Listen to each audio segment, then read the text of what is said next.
If we take a look at the first command in the Quran, Allah subhanahu wa ta'ala addresses mankind at large. He says, يا أيها الناس اعبدوا ربكم الذي خلقكم والذين من قبلكم لعلكم تتقون.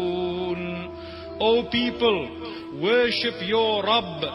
He didn't say worship Allah subhanahu wa ta'ala. He says worship your Rabb, because if you understand the meaning of the term Rabb, it will lead you to worship Him. What is the meaning of Rabb?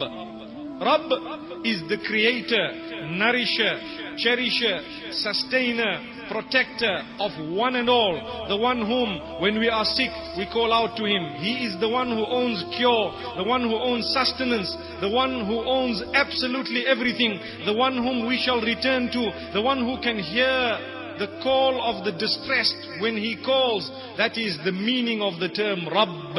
It does not have a simple translation in the English language. So the minute a person knows, whoever created me, I worship Him, I have to worship Him, I owe Him my existence, inshallah, he or she is heading in the right direction. Whoever created me, whoever nourishes me, cherishes me, protects me, looks after me, whomsoever I am going to return to upon my death, that is whom I owe my entire existence to. If we say that, there is no risk involved in worship and in the concept of Godhood.